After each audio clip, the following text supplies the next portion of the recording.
På 4. semester på BDE undervises i faget innovationsledelse, hvor de studerende blandt andet skal lære at bruge de såkaldte idéhuse.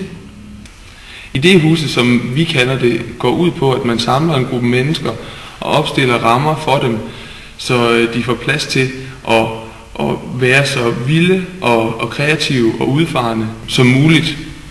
Og der er ikke nogen hæmmende faktorer i forhold til at få idéer, som ligger ud over det sædvanlige. For at få idéhusdeltagerne til at producere idéer på så højt et niveau som muligt, så bruger man nogle processer, der nærmest har form af leg, hvor man så vidt muligt får mødedeltagerne til at glemme alle de sædvanlige begrænsninger, de tænker ind, når de skal finde på idéer. 1, 2, 3. Yes! Rammerne om et idéhus kan også være for eksempel de fysiske rammer, altså der, hvor det finder sted henne. For eksempel brugte vi et museum, vi har liggende her ved skolen, Karen Helling Pedersen og Else Alfeldts museum, som ramme om selve processen, fordi det er et anderledes sted. Det er ikke et sted, som man som mødedeltager er vant til at komme. Der er en anderledes arkitektur og en anderledes følelse, og alt kunsten på væggene kan måske fordre nogle andre tanker i deltagerne. Jørgen Ladegaard, som er lektor i innovationsledelse på BDE, har siden uddannelsens start fokuseret på at gøre idéhuse, også kaldet inkubatorier, til et flittigt brugt redskab i de studerendes arbejde.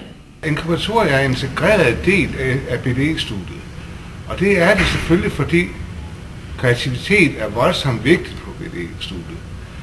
Men det er mest fordi vi vil træne de studerende i at kunne håndtere nogle kreative processer i virksomheder, hvor der ikke er så kreativt et miljø, som det er på BDE. Nogle af Danmarks førende virksomheder, som gerne vil have nye, innovative produkter, bruger inkubatorer i dag. Og det bliver et væsentligt element i deres forsøg på at skabe nogle nye og unikke produkter. Den færdiguddannede BDE'er Claus Bunde Ørskov, som arbejder med produktudvikling på Teknologisk Institut i Aarhus, benytter læring om kreative processer i sit arbejde. Helt fra barnsben er vi opdraget til, at når man tegner en tegning med et hus og røg og et flag, så vender flaget samme vej som røgen. De første tegninger, vi laver som børn, der vender det hver sin vej, for det ser meget flot ud. Men det får vi at vide i børnehaven. Det må man ikke, det kan man ikke, det tør vi ikke. Og det er nogle af de begrænsninger, vi prøver at nedbryde, når vi bruger strukturerede processer til sådan en kreativ proces.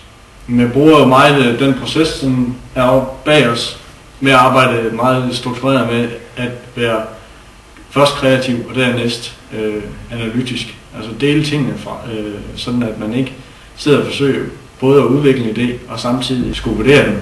Og hvis man forsøger at gøre det, så sker det det, at man får de idéer, man kunne have forudsagt på forhånd, og samtidig så skaber man ingen værdi. Vi lader folk ture tegne tegningen, hvor røgen vender den ene vej og flaget den anden. Så må vi jo bare opfinde den maskine, der kan få det til at lykkes. 1, 2, 3. Yes!